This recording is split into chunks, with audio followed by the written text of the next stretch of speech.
mais um desserviço da Justiça do Trabalho aos trabalhadores.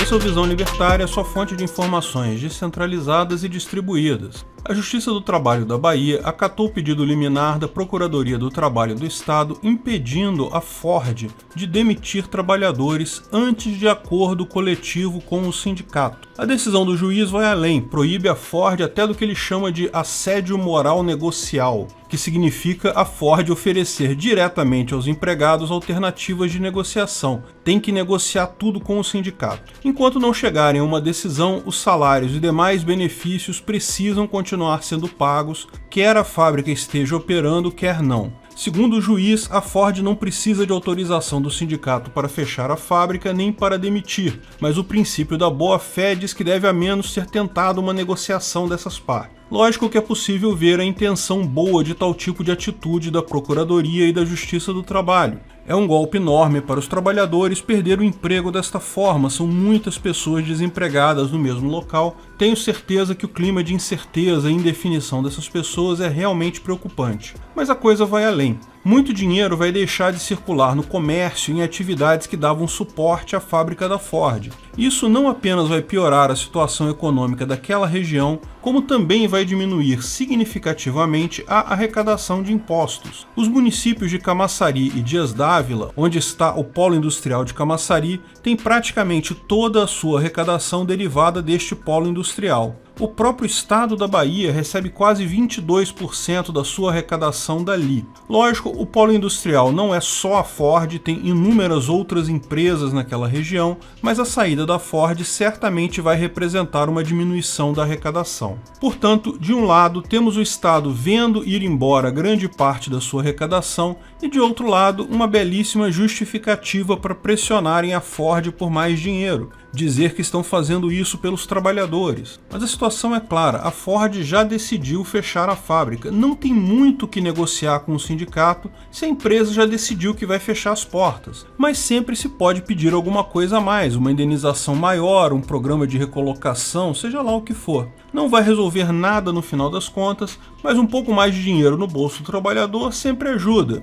Enquanto isso, os juízes ficam fazendo o papel de bonzinhos. Não tenha dúvida que esse tipo de ação para os funcionários da Ford provavelmente terá algum ganho sim, nem que seja um ganho marginal. O problema é que isso vai piorar a situação para todas as outras pessoas, porque em última análise isso é quebra de contrato com uso de força. A empresa tinha um contrato com os trabalhadores, decidiu encerrar esse contrato e, até onde sei, iria pagar todas as multas e verbas acordadas naquele contrato. Agora o governo intervém e diz que o contrato mudou, que tem que renegociar com o sindicato. Isso é literalmente quebra de contrato. E quebra de contrato com uso de violência, porque a justiça está ameaçando impedir a ação legítima da empresa. O que as pessoas parecem não perceber é o custo disso no futuro. Toda vez que você quebra um contrato com alguém, um contrato que foi voluntariamente aceito e acordado por ambas as partes, você coloca um peso monstruoso no seu futuro, em todas as suas futuras negociações, o peso da incerteza. Todas as outras pessoas que forem fazer contratos com você no futuro vão lembrar que, no passado, você quebrou aquele contrato. Quando forem negociar com você, vão pensar duas vezes. Mesmo se aceitarem fazer tal contrato, vão embutir custos com o valor dessa incerteza. Pior, esse problema que sempre existiu no Brasil vai piorar com a passagem do tempo devido à informação descentralizada e distribuída. Hoje em dia todo mundo sabe o passado negocial de todo mundo. Se você quebrou contratos no passado, vai ficar registrado e pessoas que forem fazer contrato com você no futuro vão levar em conta essa informação. Essa tendência natural aqui no Brasil das pessoas romperem contratos vai se tornar algo muito pior ao longo do tempo. Sim, lógico, você pode dizer que quebrou o contrato por um bom motivo. Olha os pobres trabalhadores, Mas esse tipo de preocupação você deveria ter tido antes de assinar o contrato. Querer mudar as regras depois é quebra de contrato. Não existe preço caro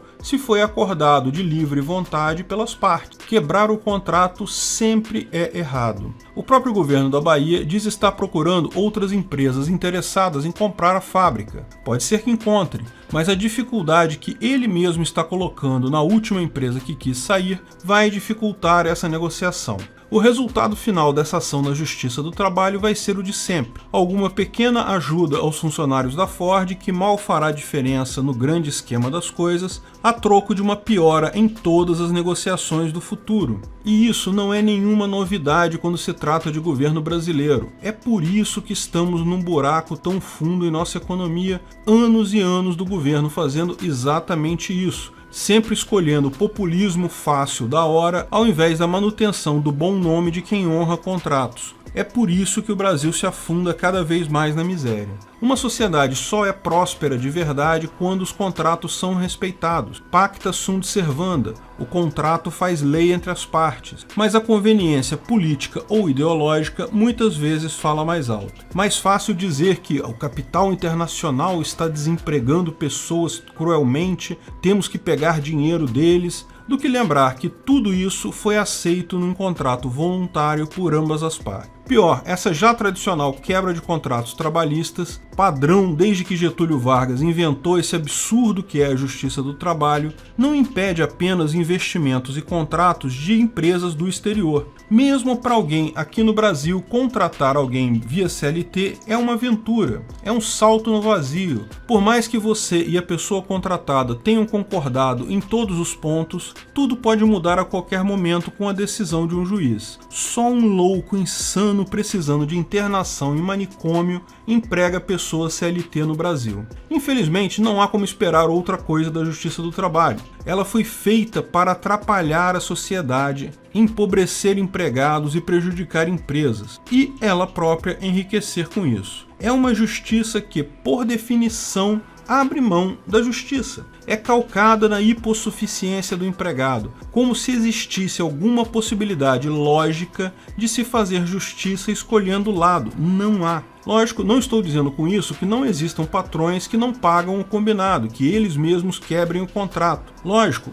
nesses casos devem ser igualmente punidos. O contrato é a lei. O problema é que isso não pode ser feito com uma justiça com pendão ideológico. Não resolve o problema, só empurra ele para outras pessoas. Só existe um tipo de justiça, que é aquela absurdamente imparcial e cega. Só a justiça privada consegue chegar a esse nível de imparcialidade, como explicamos no vídeo Qual o Limite da Justiça Privada. Porque, como explicamos, sempre que a justiça decide coisas supostamente a favor do empregado, o mercado vai compensar isso diluindo o salário de empregados no futuro pelo risco de contratar aquele tipo de empregado. Automaticamente a Justiça do Trabalho deixou de fazer justiça e virou apenas um mecanismo meio maluco que tira dinheiro dos trabalhadores no futuro, ao diminuir o salário futuro deles, e dá esse dinheiro para pessoas que foram reclamar no passado. E lógico, pega muito dinheiro nesse processo via impostos para bancar ela própria. A Justiça do Trabalho, vocês sabem, já custa mais em um ano do que todos os processos de indenização pagos na Justiça do Trabalho no mesmo ano. Para que ainda existe essa excrescência fascista da era Vargas nos dias de hoje? Obrigado pela audiência. Esse artigo foi sugerido pelo Tuba Hofbard, Éder Sena e Juliano Duca, escrito e narrado por Peter Turguniev.